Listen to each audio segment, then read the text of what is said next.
கோவை மாநகர காவல் எல்லைக்குட்பட்ட பகுதிகளில் போதைப் பொருட்களை முழுமையாக ஒழிப்பதற்காக வடக்கு தெற்கு டிசிஸ் தலைமையில் ஏற்கனவே தனிப்படைகள் அமைக்கப்பட்டு கஞ்சா மற்றும் சிந்தட்டிக் ஓபியாய்டு என்று சொல்லக்கூடிய மெத்தம்ஃபெட்டமைன், எல்எஸ்டி இது போன்ற போதைப் பொருட்களை முழுமையாக ஒழிப்பதற்கு பல்வேறு நடவடிக்கைகள் எடுக்கப்பட்டு முழுமையாக கஞ்சா மற்றும் சிந்தட்டிக் ஓபியாய்டு கட்டுப்படுத்தப்பட்ட நிலையில் ஏற்கனவே போதை பழக்கத்துக்கு அடிமையான நபர்கள் டெப்பன்டால் என்று சொல்லக்கூடிய பெயின் கில்லர், இது பொதுவாக ப்ரெக்னென்ட் லேடிஸ் அந்த பிரசவ வலிக்கும் மற்ற கடுமையான வலிக்கும் யூஸ் பண்ணக்கூடிய மாத்திரைகள் டெப்பன்டால் அப்படின்னு சொல்லக்கூடியது. அதே போல் நைட்ரோசிப்பம் அப்படிங்கிறது ரெண்டும், இது எல்லாமே ஒரே ஃபேமிலி குரூப். இது மாதிரியான டேப்லெட்ஸ் இது ட்ரக் கண்ட்ரோல் ஆக்ட் 1950 படி ஷெட்யூல் ஹெச் ட்ரக். அதாவது இந்த ட்ரக் இந்த மாத்திரைகள் மருத்துவரின் ப்ரிஸ்கிரிப்ஷன் இல்லாமல் கொடுக்கக்கூடாது. இப்போ ஏற்கனவே டிஜிபி சாரோட இன்ஸ்ட்ரக்ஷன் படி இங்கெல்லாம் ஃபார்மசூட்டிக்கல் கம்பெனிஸ் எல்லாம் கூப்பிட்டு, மெடிக்கல் ஷாப்ஸ் எல்லாம் கூப்பிட்டு மீட்டிங் போட்டு, ஒரு 3 மாதத்துக்கு முன்னாடி மீட்டிங் போட்டு இந்த மாத்திரைகள் ப்ரிஸ்கிரிப்ஷன் இல்லாமல் கொடுக்கக்கூடாது அப்படின்னு சொல்லி பண்ணதுக்கப்புறமா இங்கே கோயம்புத்தூர்லையும் சரி சுற்றியுள்ள பகுதிகளிலையும் சரி அந்த மாத்திரைகள் யாருமே மெடிக்கல் ஷாப்பில் கொடுக்கறதில்ல. அது மாதிரி ஓவர் தி கவுண்டர் கொடுக்கறதில்ல. அதனால் என்ன பண்ணுறாங்கன்னா, கர்நாடகாவில் போய் இந்த மாத்திரைகளை வாங்குகிறாங்க. இப்போ ஒரு கேங், ஒரு 5 பேர் இன்றைக்கி அரெஸ்ட் பண்ணியிருக்கிறோம். இதில் ஒரு நபர் கர்நாடகா மாநிலம் ஹூப்ளி பகுதியை சேர்ந்தவர்.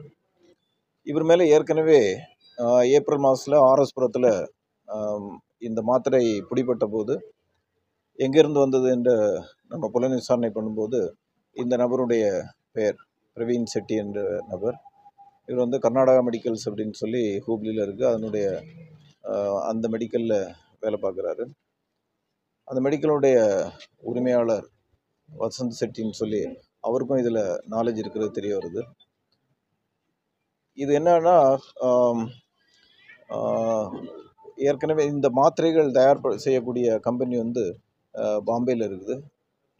ஹீலிங் டச் அப்படின்னு சொல்லி ஒரு கம்பெனி, அதுதான் அந்த மாத்திரையை ப்ரொடியூஸ் பண்ணுறாங்க. அதோடைய ஸ்டாக்கிஸ்ட், சூப்பர் ஸ்டாக்கிஸ்ட் ராஜேஷ் அப்படின்னு சொல்லி ஒருத்தர் எகெயின் ஹூப்ளி தான் இருக்கிறாரு. அவற்றிருந்து இந்த மெடிக்கலுக்கு இந்த மெடிக்கல்லேருந்து இந்த பிரவீன்கிற நபருக்கு அந்த நபர் இங்கே நம்ம கோயம்புத்தூரில் நிறைய பேருக்கு சேல் பண்ணியிருக்கிறாரு.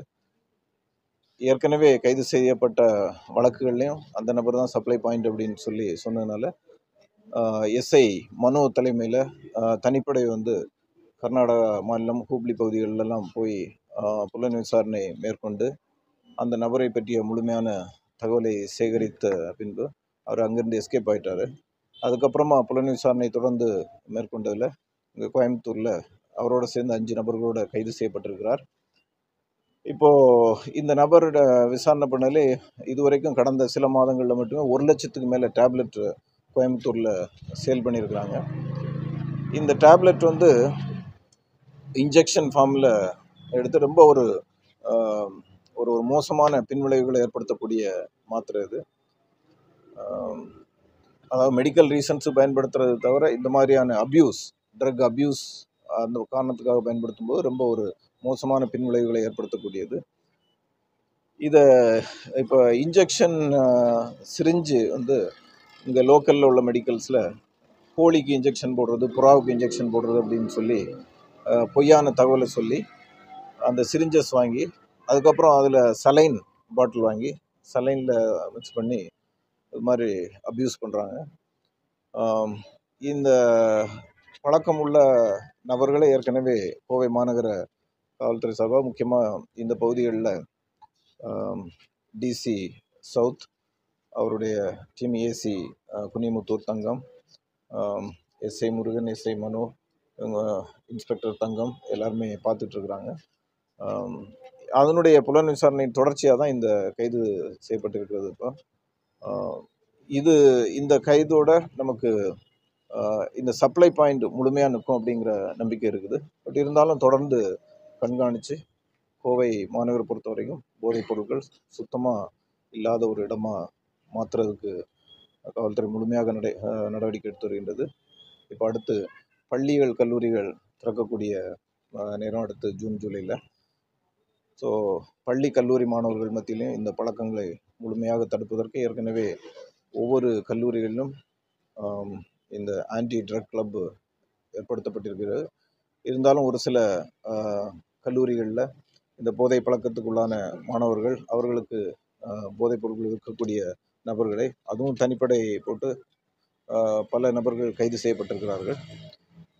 இப்போ இந்த ஸ்கூல் காலேஜஸ் திறக்க முன்னாடியே முழுமையாக நாம் இந்த ட்ரக்கு, குட்கா போன்ற பொருட்கள், கூலிப் போன்ற பொருட்கள், அதுவும் விவேக் எஸ்ஐ தலைமையில் தனி படை வந்து நிறைய சமீப காலத்தில் பிடிக்கிறாங்க.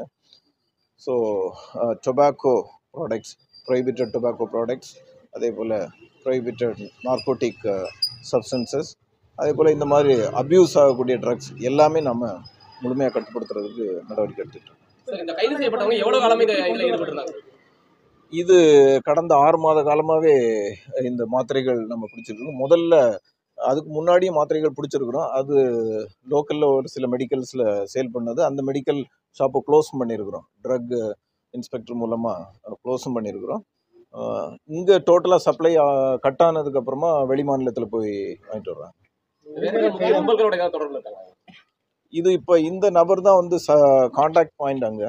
இப்போ இதை வச்சு நான் ஏற்கனவே சொன்ன மாதிரி அந்த மெடிக்கல் ஓனர், அதே போல் ஸ்டாக்கிஸ்டே வந்து லிங்க் இருக்கிறதுனால கண்டிப்பாக வேறு யாருக்கும் சப்ளை பண்ணுறதுக்கு வாய்ப்பு இருக்குது.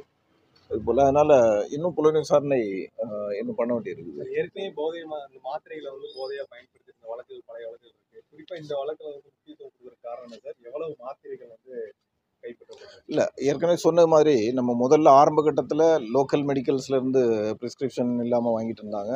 அது நம்ம மீட்டிங் எல்லாம் போட்டு முழுமையாக கட்டுப்படுத்தினதுக்கப்புறமா இப்போ இந்த வெளிமாநிலங்கள்லேருந்து வாங்கிட்டு வந்துட்டு இருக்கிறாங்க.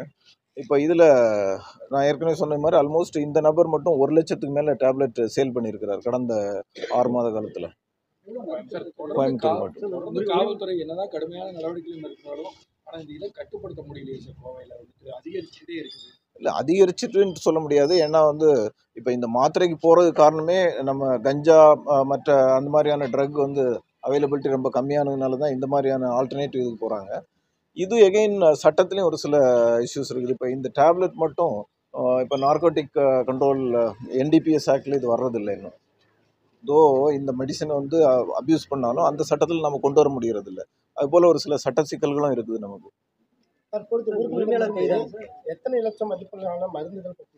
இப்போ இந்த டேப்லெட்டை பொறுத்த வரைக்கும் இன்னொரு பாயிண்ட் சொல்லணும். இப்போ ஒரிஜினல் விலை என்ன அப்படின்னா, அந்த டேப்லெட்டோட விலை 14 ரூபா ஒரு டேப்லெட். ஒரு 100 டேப்லெட் உள்ள ஒரு ஸ்ட்ரிப் பார்த்தோம் அப்படின்னா 1400 ரூபா விலை மெடிக்கலில். இப்போ இதே என்ன பண்ணுறான்னா, அவன் அந்த பிரவீன்கிற நபர் வந்து ஒரு டேப்லெட் வந்து 60 ரூபாய்க்கு விற்கிறான். ஸோ 100 டேப்லெட் அப்படின்னா வந்து 6000 ரூபாய்க்கு விற்கிறான். அதை அங்கேருந்து வாங்கிட்டு வந்து இங்கே வந்து ஒரு டேப்லெட் வந்து 300 ரூபாய்க்கு விற்கிறாங்க. ஸோ 300 ரூபான்னா அப்போ 30,000 ரூபா ஒரு ஸ்ட்ரிப்பு. ஸோ அது மாதிரி இதில் அமௌண்ட் அதிகமாக இன்வால்வ் ஆகிருக்கிறதுனால ரிஸ்க் எடுத்தது. ஸோ 1 லட்சம் டேப்லெட்னா அப்போது 1 லட்சம் இன்று 100 போட்டோம்னா 10 லட்சம் இது ஆல்மோஸ்ட் அந்த அமௌண்ட்டுக்கு சேல் பண்ணியிருக்காங்க.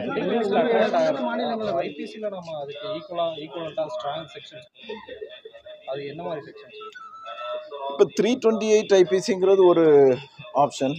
அதுதான் இப்போ நமக்கு இருக்கக்கூடிய ஒரே ஆப்ஷன். ஸோ 100 டேப்லெட்டும் போது ஒரு டேப்லெட் இப்போ என்ன சொன்னேன், இப்போ ஒரு டேப்லெட் 300 ரூபாய்க்கு சேல் பண்ணுறாங்க. ஸோ ஆல்மோஸ்ட் 30 லட்சம் ரூபாய்க்கு கடந்த ஒரு வருஷத்தில் 6 மாதத்தில் மட்டுமே இது பண்ணியிருக்காங்க. அந்த நபர் அப்ஸ்காண்டிங் என்ன இது பண்ணும். இல்லை, ஏற்கனவே நம்ம சிஎம்சி இதில் மறுவாழ்வு மையம் ஒன்று இருக்குது. அங்கே நம்ம அடிக்கடி விசிட் பண்ணி அவங்ககிட்ட இன்ட்ராக்ட் பண்ணுறோம், எங்கேருந்து சப்ளை ஆகுது அப்படிங்கிறது. அதே போல் மாணவர்களுக்கு கவுன்சிலிங் கொடுக்குறோம். காலேஜஸ்லேயும் சரி, ஸ்கூல்லேயும் சரி. இப்போ இந்த போலீஸ் அக்கா திட்டம் மூலமாகவும் ஆப்ரேஷன் ரீபூட் மூலமாகவும் ஸ்கூலுக்கு வந்து எல்லா போலீஸ் ஆஃபீஸர்ஸ் விசிட் பண்ணுறாங்க, சைல்டு வெல்ஃபேர் ஆஃபீஸர்ஸ் போகும்போது இதை பற்றியெல்லாம் பேசுகிறாங்க குழந்தைங்களுக்கு.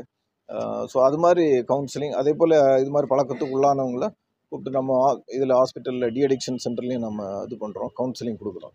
கர்நாடகா இல்லாமல் வேற எந்த மாநிலங்களுக்கு இந்த மாதிரி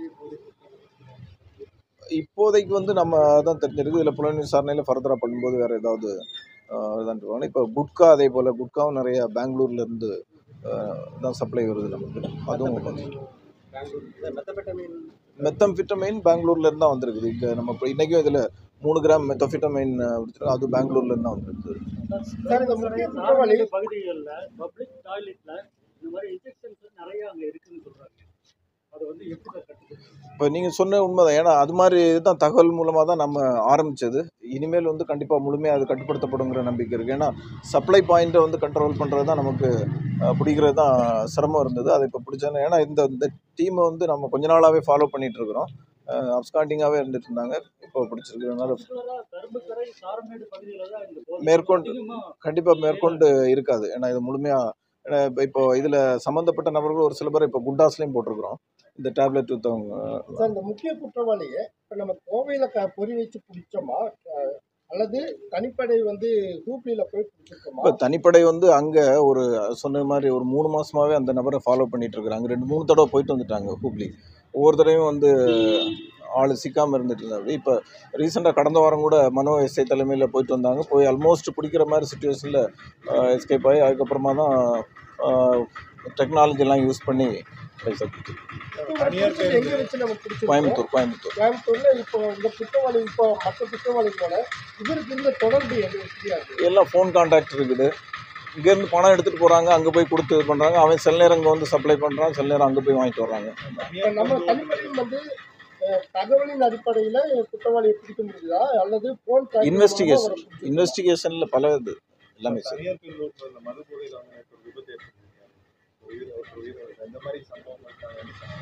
இதான் தனியார் பேருந்துகள் ஏற்கனவே ஒரு சில இப்போ கடந்த 15 நாள் முன்னாடி ஒரு காந்திபுரத்தில் கூட ஒரு பஸ்ஸு தறிகட்டு ஓடி நிறைய பேர் காயம்பெற்ற ஒரு சம்பவம் நடந்தது.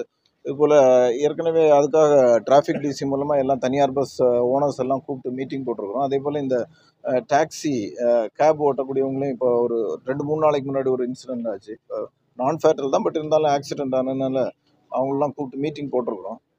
கண்டிப்பாக அது எல்லாருக்கும் ஒரே மாதிரியான நடவடிக்கைகள் தான். இப்போ மது அருந்திக்கிட்டு ஓட்டக்கூடிய நபர்கள் மேலே நம்ம 304A இல்லாமல் 304 Part 2 அப்படின்னு சொல்லி, அதாவது culpable homicide not amounting to murder, தண்ணி அடிச்சுட்டு ஓட்டினா வந்து விபத்து ஏற்படும், சாகிறதுக்கு வாய்ப்பு இருக்குன்ட்டு தெரிஞ்சே வந்து ஓட்டுறதுனால அது உங்களுக்கு 7 வருஷத்துக்கு மேலே தண்டனை உள்ள குற்றம். அதனால் அந்த சட்டத்திலையும் போடுறோம். கடுமையான நடவடிக்கை எடுக்கப்படும். எஸ்.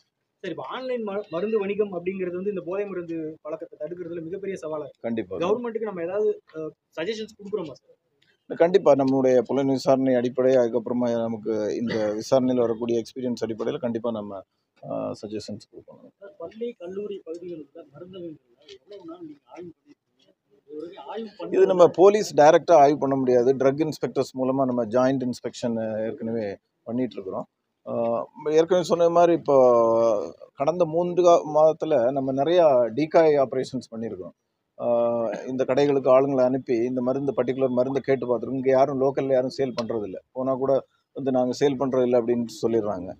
ஸோ அது மாதிரி டீகாய் ஆப்ரேஷன் பண்ணியிருக்கிறோம் நிறைய. வாட்ஸ்அப்பில் குரூப் அமைச்சு அதுலேருந்து டெலிவரி பண்ணுற மாதிரி தகவல்.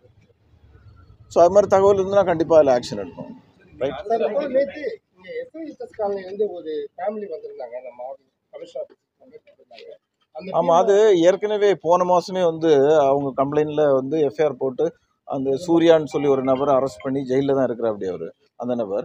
அதில் 4 பேரில் 2 பேர் ஜூனியல் அஃபெண்டர்ஸ், ஜூனியல் டெலிங்வன்ஸ். அது மேஜிஸ்ட்ரேட் வந்து ஜேஜே போர்டில் வந்து பெயிலில் விட்டுருக்குறாங்க. இப்போ நேற்று வந்து அவங்க திரும்பி கம்ப்ளைண்ட் கொடுத்தப்ப அந்த ஏற்கனவே ஜெயிலில் இருக்கிறவரையும் சேர்த்து சொல்கிறாங்க. பட் இருந்தாலும் அவங்களுக்கு ஒரு பாதுகாப்பு உணர்வை கொடுக்கறதுக்காக அந்த பகுதியில் வந்து பீட் பேட்ரோல்லாம் அதிகப்படுத்திருக்கிறோம். ஆமாம் ஆமாம், இல்லை அதுதான், அது பழைய சிசிடிவி, அது இப்போ வந்தது இல்லை. இந்த 6ஆம் தேதி இல்லை, அவங்க 6ஆம் தேதி மீண்டும் பழிவாங்கிறதுக்காக மீண்டும் போன அந்த இல்லை அது சிசிடிவி பழையது தான் இப்போ நடந்த மாதிரி கொடுக்குறாங்க. பட் அதில் அப்புறம் நேற்றும் ஒருத்தர் ஏற்கனவே பெயிலில் வெளியே வந்தவரை திருப்பி அரெஸ்ட் பண்ணியிருக்காங்க. தேங்க்யூ.